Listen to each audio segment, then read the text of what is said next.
What's up, everybody? This is WCG Radio of Windy City Gridiron, your best Bears resource at SB Nation.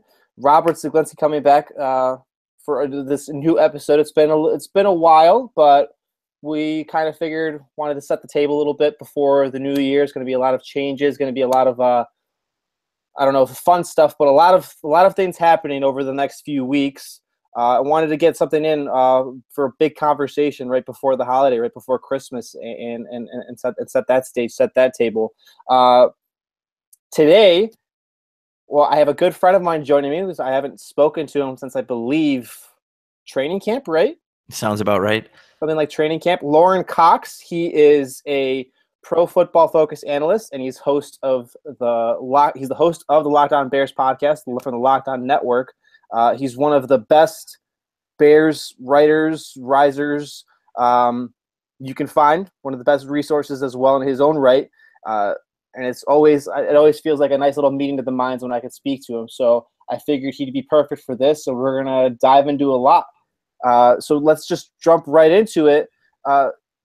John Fox talked about how Mitch Trubisky's game against the Lions was arguably his best game. And I know that we can take a lot of what he says with a grain of salt because doesn't really offer much substance in his press conferences almost 99% of the time. I mean, that's a rough estimate, but we could certainly say that. But if you just take a look at the box score, you'll agree with him. Yet if you take a look at the tape, you take a look at some of the things he did, you take a look at like how he commanded things at the line of scrimmage against Detroit, maybe he was being sincere. Lorin, I mean, what did you think of that endorsement? What did you think of Trubisky's game at Ford Field? I thought John Fox's comments after that game were just a little bit of a different John Fox tone. Like, it seems like the big thing with Fox and his sort of conservative offensive umbrella is taking care of the football. And that was something he talked about when he benched Mike Glennon. And when Glennon was struggling, he's like, well, we can't turn over the football. We can't afford to give the other team the ball. But when Trubisky throws 3 interceptions against the Lions, he comes out after the game and is kind of brushes them off a little bit. He's kind of like, oh, yeah, well, one was a miscommunication and the guy wasn't there. And a couple of throws kind of got away from him, but he still played really well. And like, it's funny how he can kind of change his tune and his philosophy on turnovers to not really being a big deal when it's Mitchell Trubisky and being a big deal with other players. And not that that's wrong, that it should be. Like, I don't believe it should be a big deal with Mitchell Trubisky. I mean, he's going to make mistakes. He's going to throw interceptions early in his career. So it's not necessarily that that's a terrible mindset to have, but it's just funny how Fox kind of changes his tune to that with Mitchell Trubisky because, yes, he did have some very nice throws in that game. I don't know if I would call it his best performance, but it was a solid performance with some, a few bad plays sprinkled in there. But I think the most critical factor for me was that he bounced back from them. It wasn't as though they were back-to-back drives ending in interceptions where it went from bad to worse to worse. It was like he threw the pick and then he came back and made some really nice throws. And then, another drive or two later throws another pick, comes back and still makes some nice throws. And then at the end of the game throws the last pick. But it was never like a Jay Cutler cascading, gets worse and worse type effect. It was 3 isolated plays that didn't necessarily bring down the rest of his performance. Yeah, and that's the kind of thing. I initially thought of Fox's comments as like the Bears coddling Trubisky, but they're being honest. Like it's almost as if on this one of these rare occasions they're keeping a rational line. They're seeing, okay, he made these bad throws, but he also did some good. He also responded well. I mean, how important do you think that is for his development, for them to stay rational, for them to be honest about where he is? Yeah, it's definitely critical. There's like on my podcast, I talked to Mark Schofield from Inside the Pylon. He's a great quarterback guy on Twitter. And he had talked about how sometimes with rookie quarterbacks, you don't want to let them stay out on the field and let things get from bad to worse. Like if you're having a guy that throws like a couple interceptions in a row and it's just kind of spiraling out of control, that maybe you'd consider pulling him and just cutting out the damage and saying, okay, we're going to take the L this week and move on to the next one. But Trubisky didn't need that. He didn't lose that confidence after an interception. And I'm sure some of that is a credit to the coaching staff still standing strong with him, still believing with him. I know Fox was asked, or either Trubisky was asked or Fox was asked about the other one having full confidence in him. I think it might have been, I don't remember which way it was, but they both seemed to express that, yeah, nothing has changed. He made some bad throws, but we still think he's going to be a great quarterback. And, there's some give and take there as far as, coddling him and trying to talk him up. But I think in the case of a rookie quarterback on a 4-10 football team, Yeah. I think that's a little bit more necessary than, if they were in the playoff hunt and maybe you don't coddle Trubisky as much and maybe you want to motivate him a little bit to try and play harder. But now you're just trying to get the best play out of him that you can on a bad team, and you can kind of live with interceptions. What does it say about Trubisky to you, the way he's kind of responded publicly? He doesn't seem to be the guy that, you mentioned how he responded in the games, but publicly he did 2 press conferences this week. He didn't really seem to get too high after his great performance against Cincinnati. This seems like a guy that has the proper demeanor. I'm not sure if he's necessarily going to be special, but he seems like he has the right approach to get there. Yeah, he's a guy that, they talk about good leadership skills, and Trubisky, when he talks, he never blames anyone else. It's always, well, I need to do this better. I need to do this better. And then when they are successful, it's, well, look at how great everyone else was. He takes the blame and gives away the credit all the time. And that's just sort of a natural trait for a natural leader. It's not something that in the heat of the moment at a press conference that he can sit there and think about and make sure he answers the questions exactly the right way that he's going to. I don't think he really has to put that much thought into it. It's just, well, even when he has a great game, he's like, well, yeah, there were some play calling things behind the scenes. I didn't have guys always in the right position to make the plays, and I need to do better at XYZ. And then obviously when he does throw interceptions, it's like, yeah, I can't make that throw. I've made that throw 1,000 times, and I just need to do it better next time because my guys are out there blocking for me. My receivers are playing hard. And then he just seems to know naturally what to do and how to lead a team publicly. And it's certainly refreshing from a lot of the recent quarterbacks we've had up at the podium in Chicago. Yeah, it's nice to just worry about the mental and physical aspects for him on the field as opposed to everything in the locker room. Like, we just know that he has to fix his footwork. We know he has to fix some of his throwing mechanics. It feels like he has everything else together, and he understands what he has to do to get better.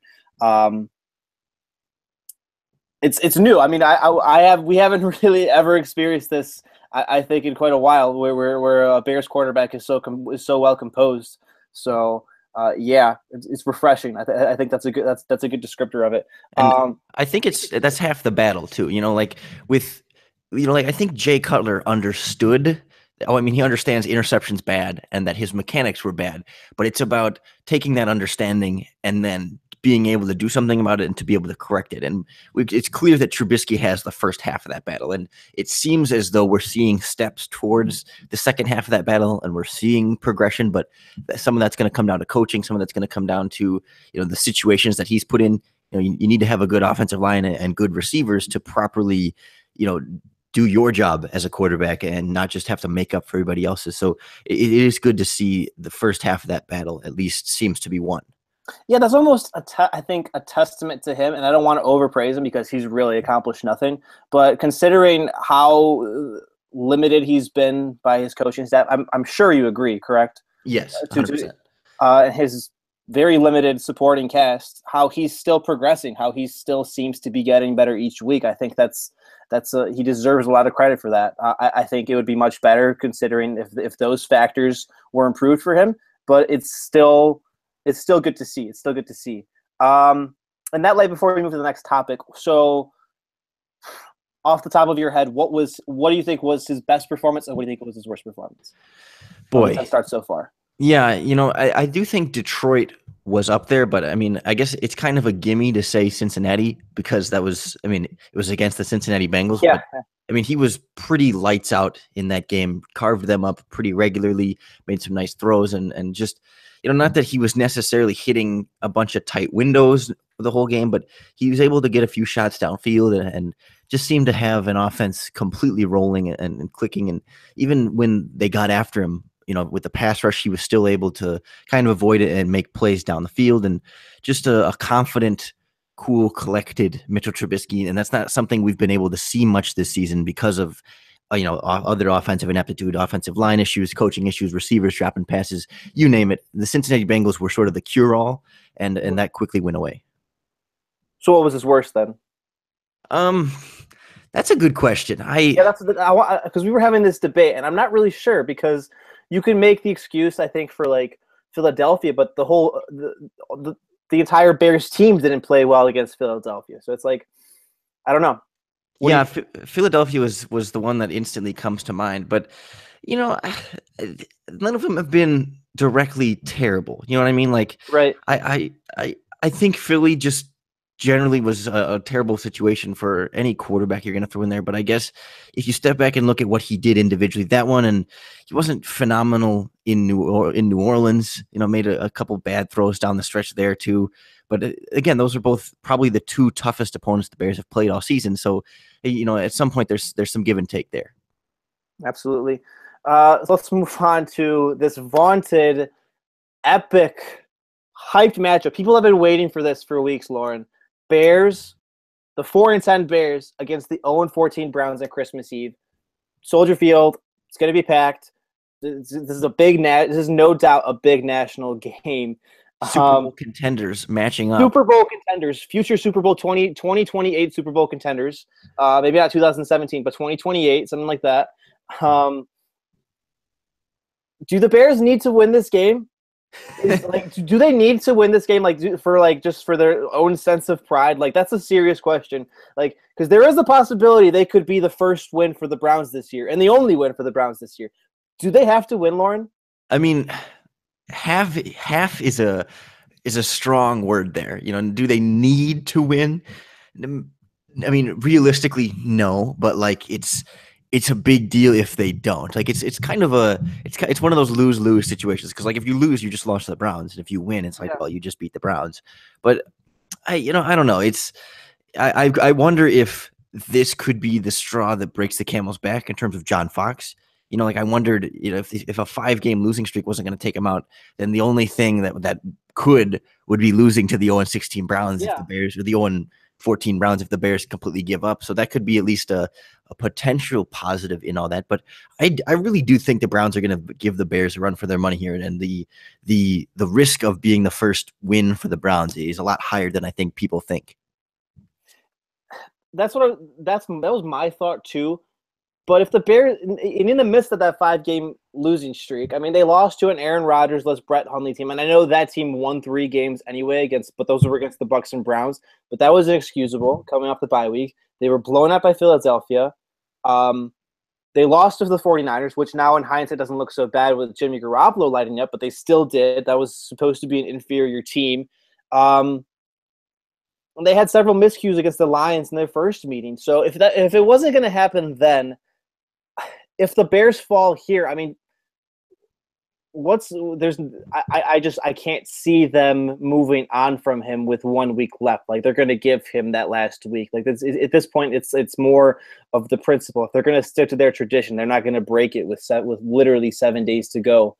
But I was having this thought because it's technically also, I've never been the person that wants to tank for draft slot or whatever else.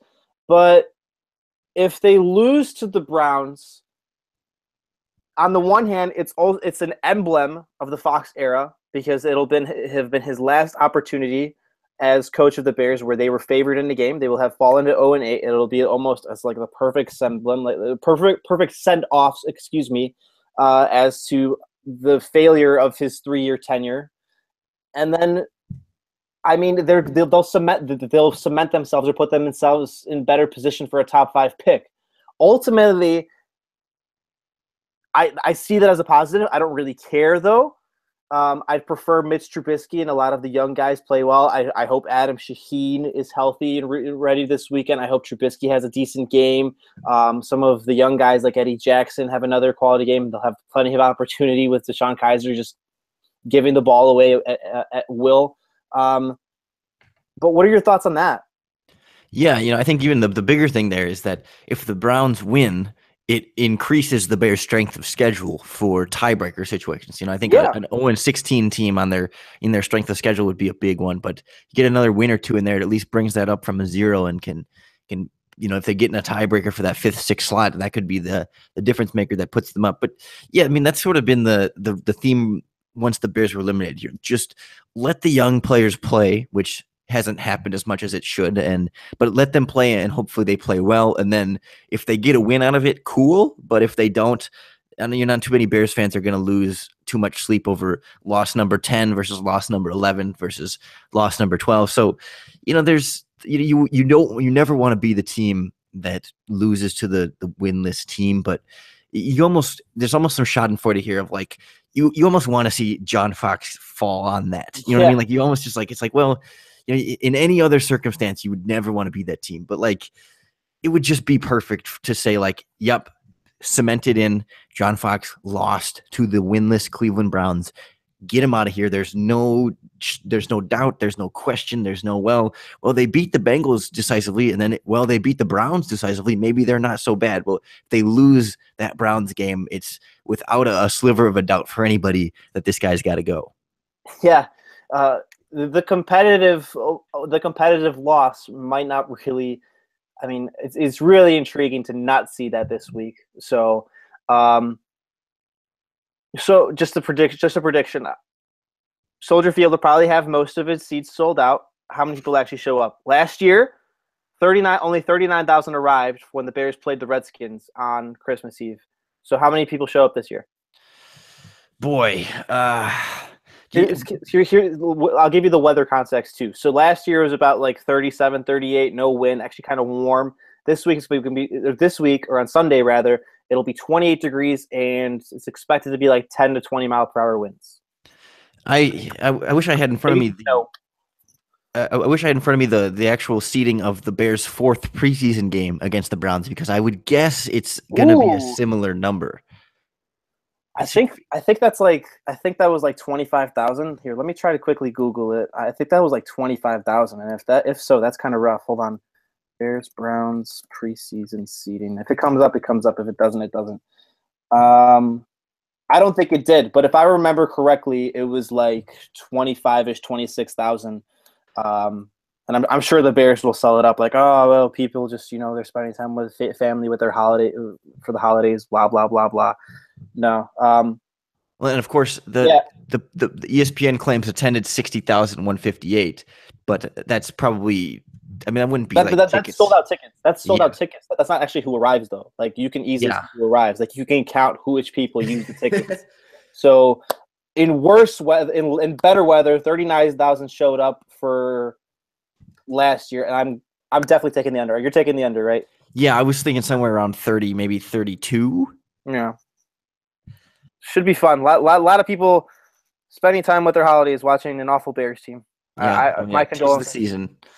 My condolences. Let's jump over to the Kyle Long situation, because I have a feeling you'll agree with me, and I know for some people this can be a hot take, or oh man, some of it was his decision. Only he knows what was best. I disagree, and I think the Bears, in typical Fox regime fashion, I mean, this could also be on pace up top as well, egregiously mismanaged his injury recovery, his rehab from his gruesome ankle injury suffered last November against the Bucs. And I think they're in real danger of ruining the prime of his career.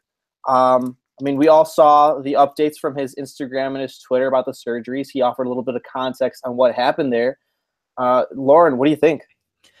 I've struggled with this a little bit, because I think there's some I don't know, because you want you want to have him out there, but Mhm.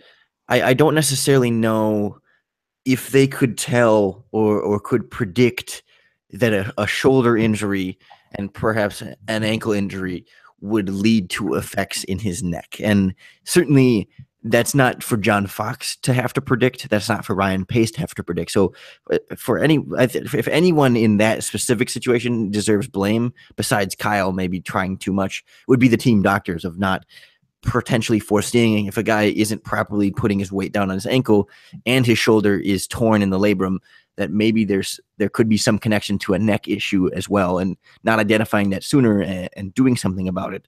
But I think there's also this idea of like being a tough football guy and playing through everything, and I think Kyle Long tries to do that as much as he can, and that can be endearing for his teammates. So I think there's some benefit in that, and it wasn't as though Long was terrible while he was out there this year. I mean, he wasn't up to his usual He wasn't standard, I good. think.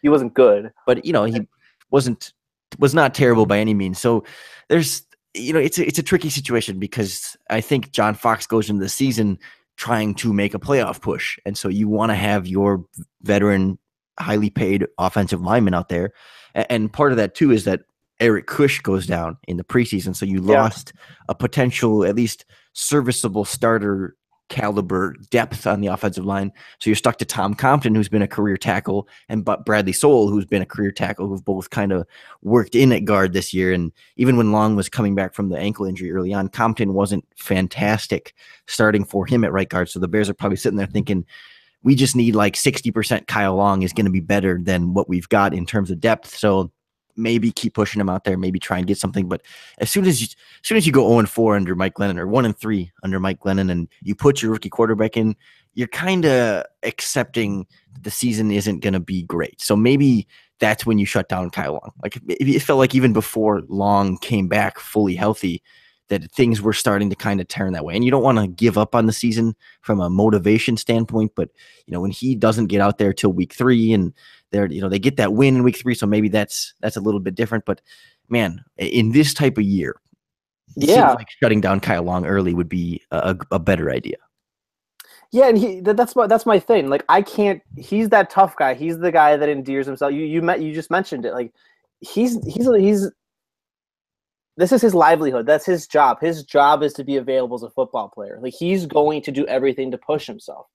And I have a real issue with no one stepping in to perhaps keep him measured, keep him grounded. Like, okay, maybe it's not going perfectly, man. Like maybe like we should hold you back a little bit. Like this isn't Aaron Rodgers pushing to come back from a collarbone. Like this is a guard, this is a lineman taking a lot of punishment every single play.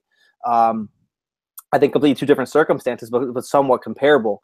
For me, do you remember the little skirmish he had right at the end of camp with some of his Bears teammates? Do you remember that? Remember the story surrounding the frustrations? That was related to his ankle because of his recovery not going well, not being full participation, kind of having a setback. And for me, I mean, maybe hindsight's 20/20, but you kind of look back on that situation like, hey, maybe we should hold him back a little bit. Maybe he should have started the year on the physically unable to perform list. In a rational context, I know you just mentioned John Fox trying to make a playoff push, but this is a 29-year-old guard you're paying $10 million a year.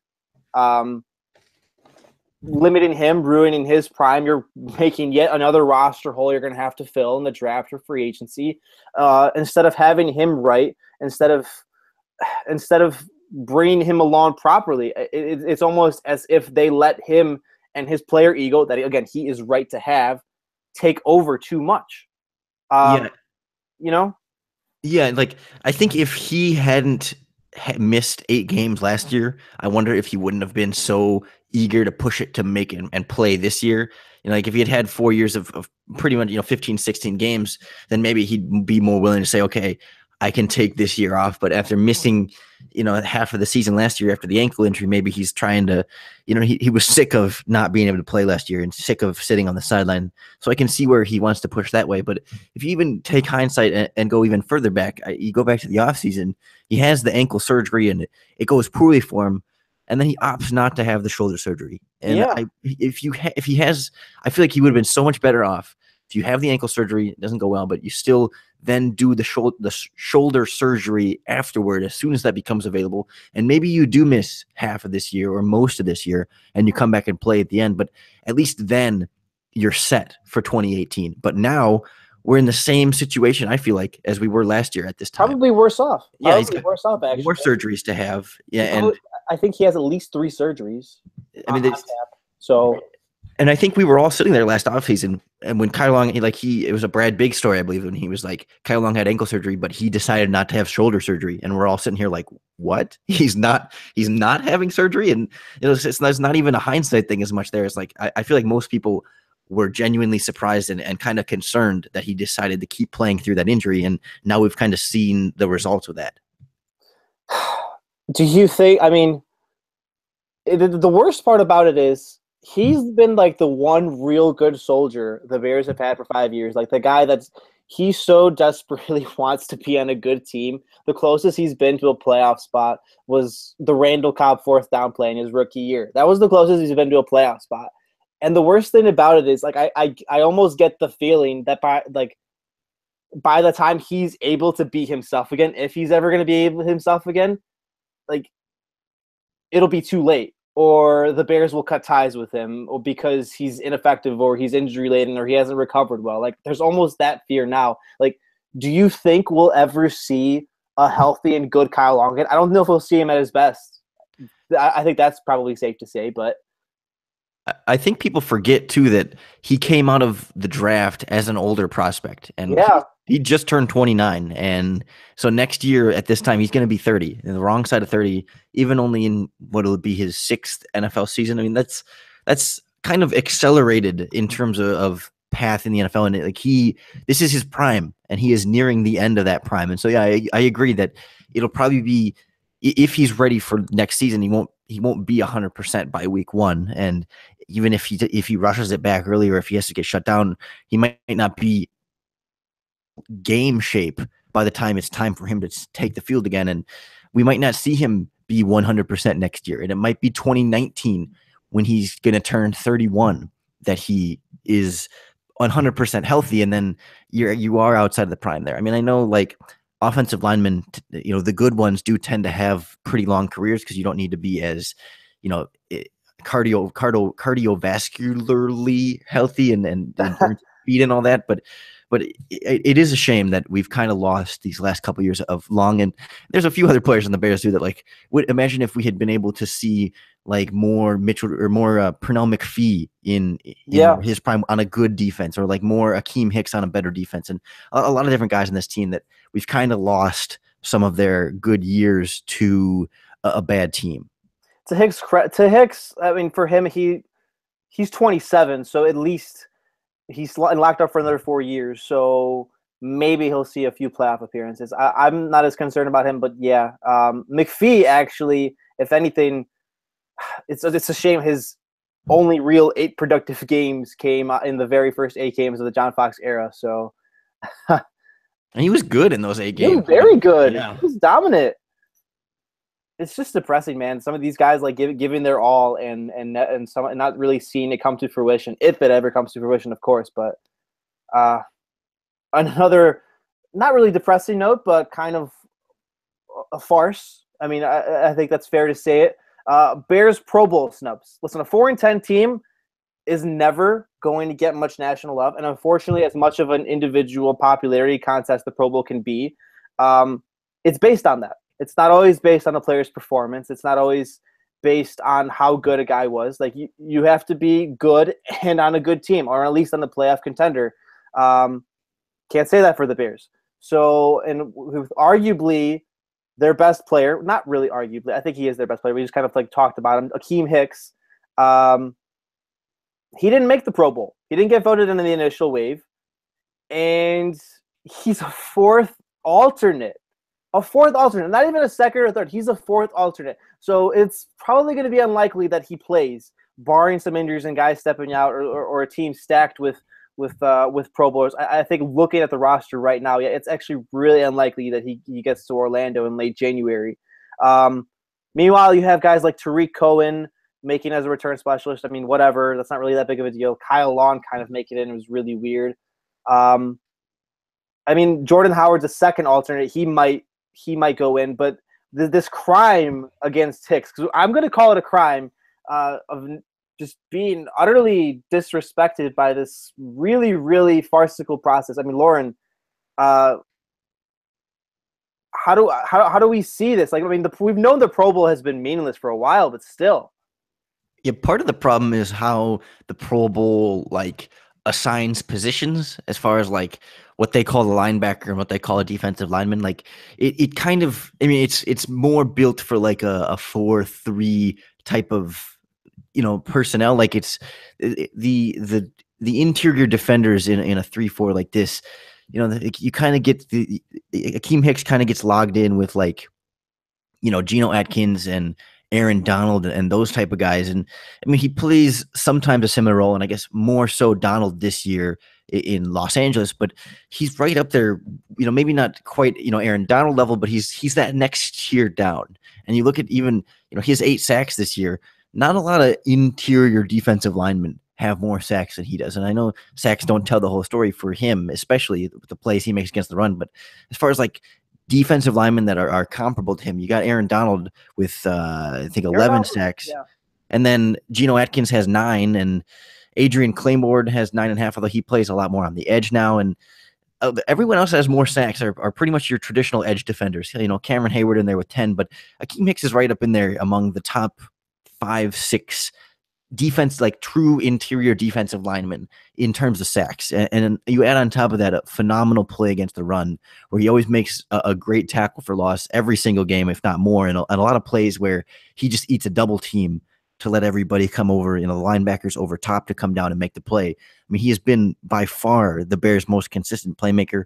And I think he's had a couple less impressive games in recent weeks. I thought he played pretty well against Detroit, but the previous few games behind that maybe a little bit quieter than you like. But especially early in the season, he was just an unstoppable animal, and he's getting back to it, and he plays just an incredible amount of snaps. I think he's up there among all defensive linemen, just out there every single snap and probably getting overworked to some extent. Yeah, he's number 1 in snaps among 3-4 defensive ends, ahead of Aaron Donald, ahead of Jarrell Casey, ahead of Cameron Hayward, ahead of Leonard Williams. He is out there consistently, and maybe that's an argument against him. Of, well, why doesn't he have more sacks? But it's an argument for him in the sense that like he still has this amount of production despite getting arguably overworked.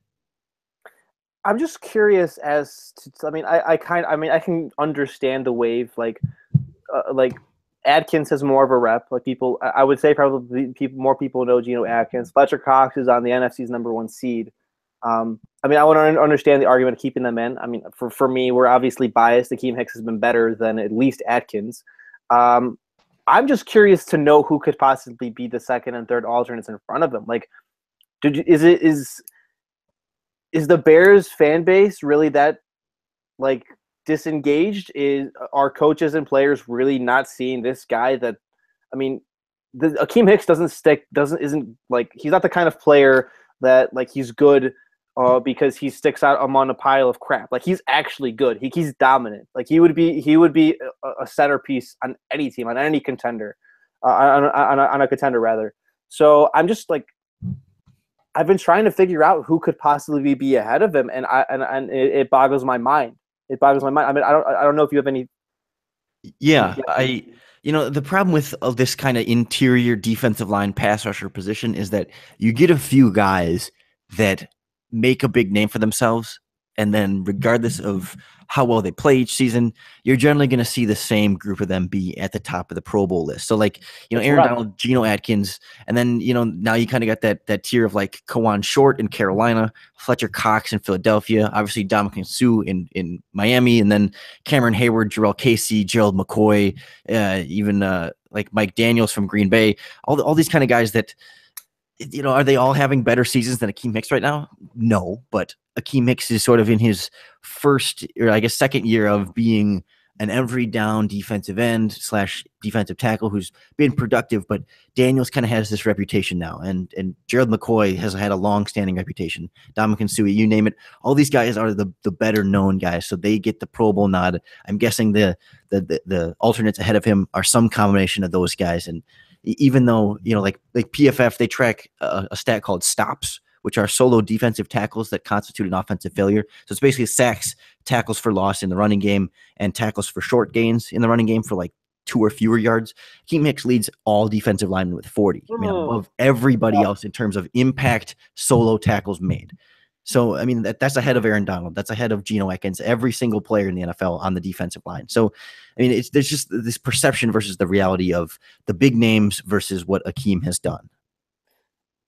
I know it really doesn't matter that much, but I would almost revamp this process because some of these players like live or they have like Pro Bowl not really live, but they have Pro Bowl incentives in their contract, and they set these goals for themselves. And I know Akeem Hicks is the kind of mentally tough guy to where like you see how he responded yesterday when he learned that he's snubbed and he's a fourth alternate, that he uses as motivation, that he uses the respect he gets from his opponents on the field. That's kind of what gets him going to the offseason. But this was still a goal he set for himself. And I would almost turn Pro Bowl voting into the way they do All-Pro voting, where they have the Associated Press, they have Sporting News. They put it in the hands of those guys that actually take time because I feel like the All-Pro teams are almost always accurate. There's never really any mistakes that you seen on those, because those are, for me, very subjectively or factual, like incredibly factual in that light. And I'd almost want to see that done for the Pro Bowl. I know it doesn't matter. I know it's an all-star game. I know not many people watch the Pro Bowl, blah, blah, blah. It's been minimized because of how they keep changing the format every year in the game. But I just want to see I want to see all players just get their deserved recognition, their public recognition, the national attention they deserve. And it feels like it's just lost. It feels like it's lost among this. I don't know what the solution is for the Pro Bowl game. I mean, I agree that like, and maybe we should, like, I think we should like separate all-star recognition from the fun of the Pro Bowl. Like, yeah. I miss the skills competition. I know they were talking about bringing that back and did a little bit of that last year, but it would be fun to have the Pro Bowl be like, take the big names, sure, take the fun athletic freaks and have them come do either, play a football game, sure, but do a lot of like non-football, or I guess non-in-game, but still football-related fun stuff that you just get to see. Like I miss seeing like Terrell Owens and Randy Moss just like, having fun together out on a football field, catching passes from Brett Favre or whoever, and just doing that kind of stuff. But then not have the Pro Bowl equal all-star. I mean, I guess that's sort of the point, but like have a separate like all-American version of like it's just a list, and it's well put together, and it's like the All-Pro, but just like make it official at NFL and have coaches that vote on it and players vote on it, and take all of the outside stuff and shove that into the Pro Bowl, and then keep like the real football analysts for like an all-star list. See, this is why Lorin and I are great together, everybody. Same wavelength. All right, so let's get to our Christmas themes here. Christmas Eve, obviously, on Sunday, Christmas on Monday. So let's set the table before the new year. Okay, so you've had a little time to stew on it. I'm pretty sure you've already had things in mind for a while. But give me 3 things you want. You're writing a letter to Santa, Santa in the football gods, for your Christmas presents this year. 3 things you want for the Bears. Well, I mean, there's some like obvious ones, and there's some less obvious ones. So the coach. Who's your top coaching candidate? So that's the first one, I guess, right? So who are you wishing for? I haven't been able to pin down who my number one guy is yet. I've been going back and forth on a few guys. I'm warming up to Pat Shurmur. I think Jim Harbaugh is the I guess the dream. That's who I would put on my Christmas list. But from what I've heard from a few Michigan guys that I know, he's probably not going anywhere. I mean, most people around Michigan think the NFL rumors are a bunch of nothing. But Jim Harbaugh is also extremely unpredictable and will spend the night at one of his recruits' house and do a sleepover and run around with his shirt off or whatever. So you never know what Jim Harbaugh is going to do. So I guess I would put Jim Harbaugh on my Christmas wish list, but I don't think Santa's going to be able to bring that one down the chimney.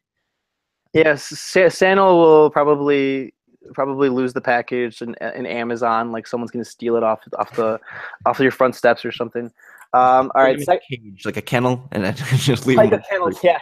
All right, second thing. So I'll keep it open ended after that. What's the second thing you want on your Bears Christmas wish list? I think the Bears Christmas wish list. Ooh, that's a tricky one. On the Bears Christmas wish list, a pass rusher for Leonard Floyd. Get him another friend opposite him. If you could just find like a young, healthy Pernell McPhee, I think that's the right type of fit. You know, someone who is Bradley Chubb. Yeah, Bradley Chubb, someone who's a little bit physical and maybe not as athletically gifted, but someone who's strong, smart, dependable, can set the edge against the run, but doesn't have to be too over the top and can just kind of offer a slightly different pass rushing complement to Floyd. I mean, as much as I think you could be successful with another Floyd type and just have two speed guys off the edge, that's great. I would like to see more of the balance so you can attack teams in different ways and perhaps scheme up different matchups. If you're going up against maybe a guard that doesn't have as much functional strength, you can have that power guy stunt inside and bull rush him and line up Floyd and the more power guy on the same side and do different things. Just be able to have different things to throw to team. And you always need more pass rushers, and Willie Young's on the wrong side of 30 and hurt, obviously. McPhee probably gone after this year because of his body and his contract. They're going to need that other pass rusher, and that would be right up there after head coach on the Christmas list. Yeah, it wouldn't be ideal if you have Leonard Floyd playing over 90% of the snaps next year. I think it's even above that. I mean, I know initially you and I had this conversation earlier in the year where it wasn't as high as we thought, but like towards the middle of the season, I think he was veering towards 95%. They were kind of overworking both him and Akeem Hicks in that light, and you kind of saw the effect it took on Hicks, especially while Floyd, he hasn't played since tearing his MCL.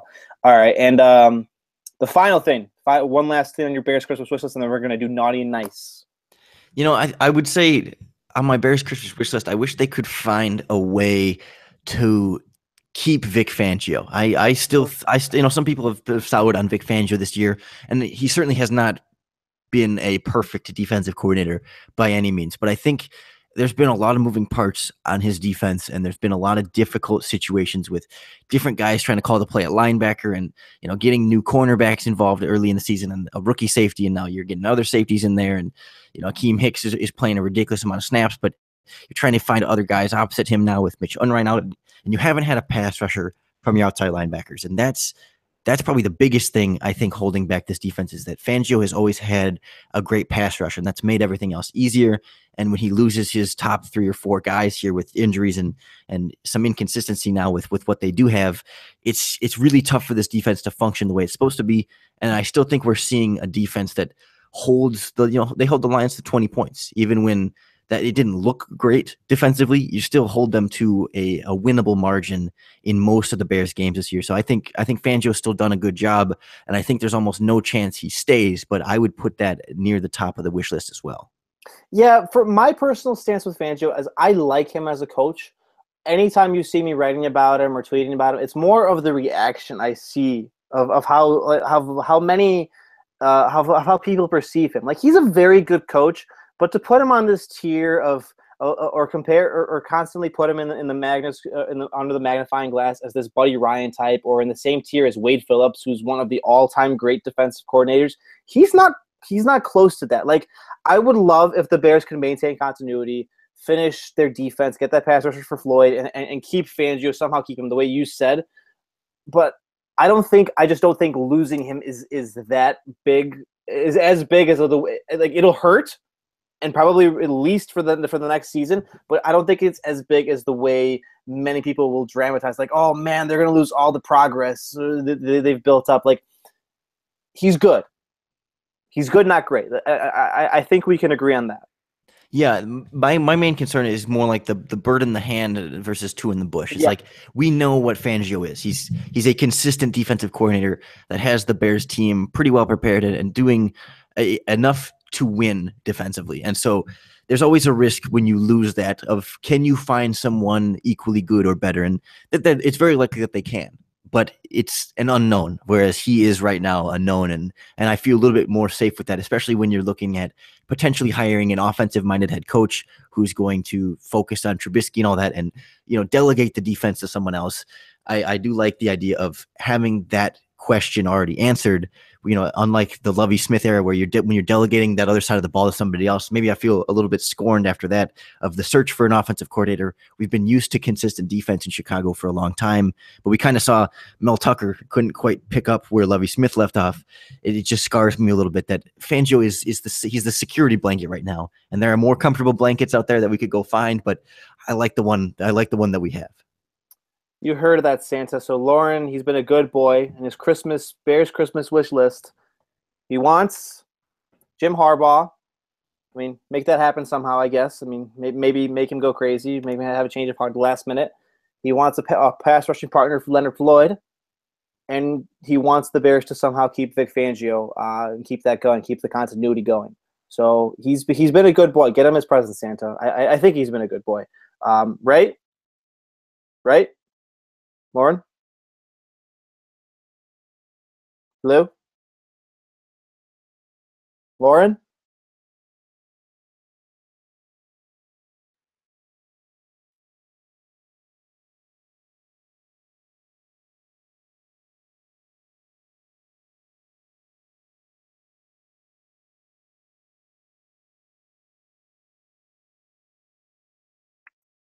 Lauren, can you hear me?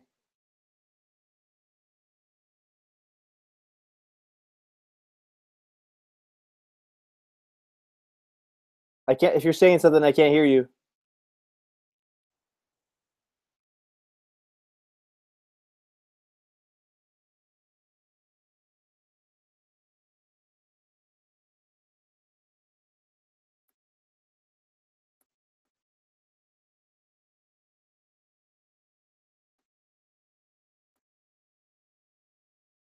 Hello?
Hello? There we go. Okay, so we had a little bit of technical difficulties there, but it's fine. I was just mentioning, Lorin, you've been a good boy. Let's hope Santa gets you everything you want for Christmas this year. Yeah, apparently, hold on. I'm getting. Okay, wait a minute. I'm still getting. There we go. Okay. Yeah, apparently, I was not a good boy.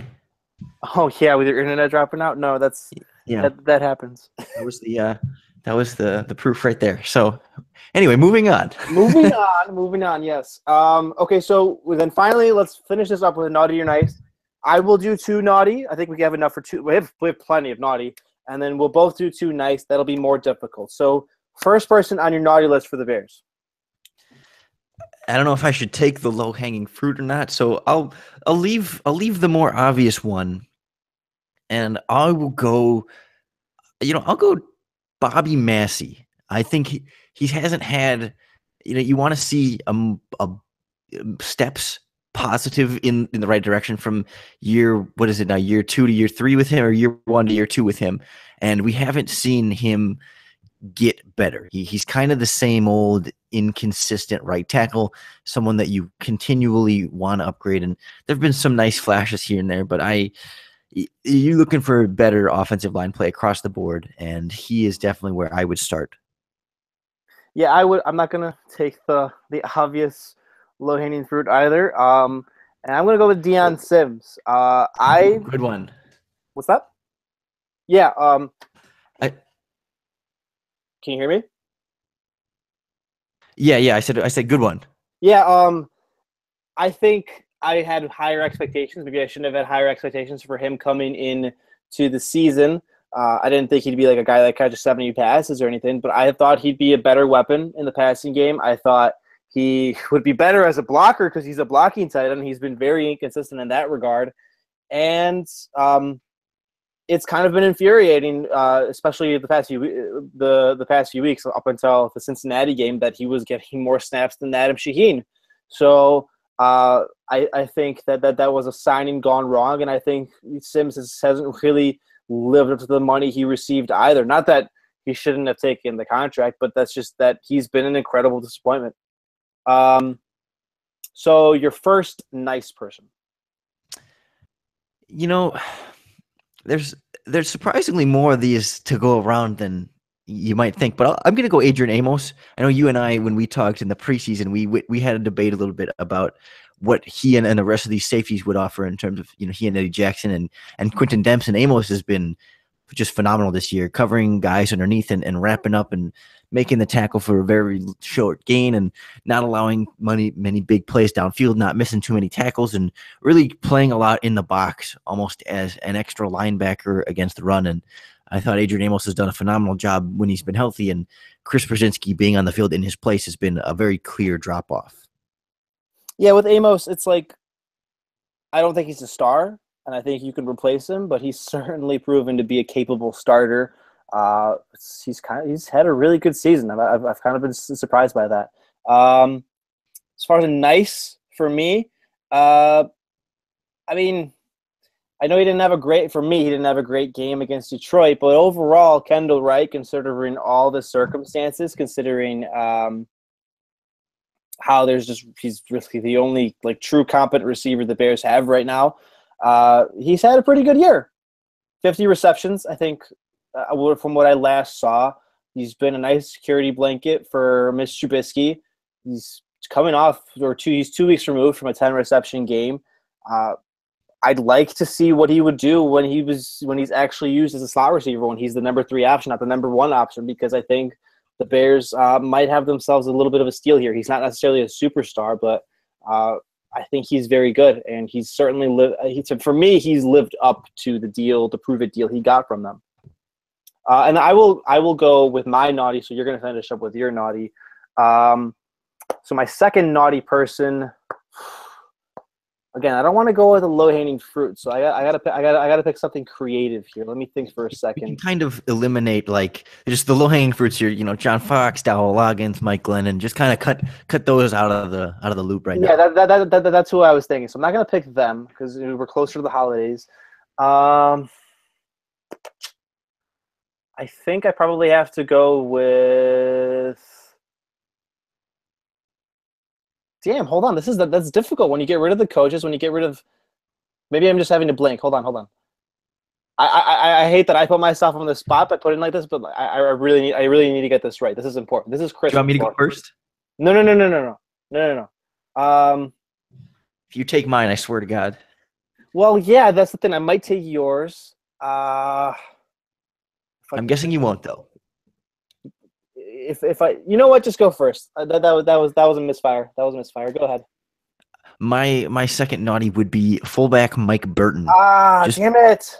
He's been the game against Detroit was just awful. There were like 3 or 4 plays where he just completely got thrown aside by the defender, and the defender was able to make an easy play. And he's had a couple of decent blocks here and there, and I mean, really, in the grand scheme of things, he's played 150 snaps this year, which equates to about 17% of the time. So he's not killing games for the Bears, but he's been an absolute waste of a roster spot. I actually feel like a fullback can be very useful in this offense and should make a comeback in the NFL because of what they're capable of doing for an offense. But Michael Burton as a fullback has been terrible. I like the idea. I do not like the execution and the person. That was really good, and I'm really mad because I'm really mad about it because I forgot about that. I think I'm going with another receiver, and I kind of talked about it yesterday. Dontrell Inman. So this there's a lot of extenuating circumstances with him. He's not super talented, and so he's kind of being pressed into a bigger role with the Bears than he's normally used to. But he has 2 receptions in the last 3 weeks. He's been a complete non-factor, and that's combined, by the way. 2 receptions combined in the past 3 weeks. And the Bears traded for him to be a kind of a boost to the passing game, and he's not really doing that of late. He had that early spurt where teams weren't aware of his chemistry with Trubisky. He was showing a little bit of a rapport there with the quarterback. But ever since those first few games against the Packers, against the Lions, he's been nothing but naughty. Again, he's kind of like right where I'd be intrigued to see him come back. And then they have someone like Cameron Meredith working as the number 1 or 2, and someone they draft or pick up in free agency, so that he's in a proper role and he's probably getting more open often, so he's not seeing the top matchup. But of late, he's been a disappointment. He's just been invisible, and that's not what the Bears traded for, regardless of context, regardless of who it was. They thought they would be getting more of a contributor. I'm pretty sure of that. So to recap our naughty and nice list, Lorin had you had Michael Burton as one of your naughties. You had, I believe, no, actually, you had Michael Burton as one of your naughties, and the other was Bobby Massey. And then if I may throw in another, I guess a consolation prize, nice. I think Rashad Coward, just by default, based on the jersey number that he wears, is automatically #nice. Automatically nice, yes. The number 69, Rashad Coward. The quality, nice decision. He was 68 in the preseason. I was like, "What are you doing?" But he comes back now. Missed opportunity. Yeah. Automatically nice. It's the Henry Melton legacy. Well, if he goes with the Henry Melton legacy, he's gonna end up in Dallas. No, never mind. And then your 2 nice, aside from the consolation were. Refresh my memory again. I'm having a. We just did one nice. We just did Adrian Amos for me. Oh yeah, you did the Amos. Okay. But I would throw Charles Leno in there as well. I thought he's been having a pretty solid season since starting his new contract. I'd agree with that. And he's like, I think his contract hasn't paid around 15th or 16th highest paid left tackle, which is where he's at. Yeah. And then my naughties were Deion Sims and Dontrell Inman. My nice was Kendall Wright. So that should just about wrap it up. Lorin, thanks for coming on with me right before the holiday, man. I know you're a little bit pressed for time. I mean, you have some time to relax, but you still got a lot to do. I appreciate the relatively short notice to do this. Yeah, Sorry about the internet falling out there. It was still a good time. We still pieced it together, made it work, and hopefully it doesn't turn out too awkward for the listeners. It won't. I think I'll be able to fix it around. They won't even know. You guys won't even know what happened. You won't even know what we're referring to by the end of this podcast. Like you'll just be so full of Christmas cheer after hearing us talk about everything wrong with the Bears. You're going to be so happy. You're going to be in a Yuletide mood. So yeah, this is Lorin Cox. You can follow him on Twitter at CoxSports1. He's a Pro Football Focus analyst, and he's the host of the Locked On Bears podcast on the Locked On Network. He does great work. He knows his shit. I mean, that's the best way. I don't want to like dress it up too much, because just putting it in a simple fashion, like, he's very, very good, guys. Give him a follow. He drops fantastic knowledge all the time. And then follow us on Twitter at Windy City Gridiron, at WC Gridiron. Follow me on Twitter at Robert Zaglinski. This has been WCG Radio. Since not all of you celebrate Christmas, happy holidays, everybody. Seriously, enjoy your families. Enjoy the time you have this time of season. This is the best time of the year. And I guess go Bears for Bears Browns. Enjoy that. Enjoy that somehow. I guess some of you will.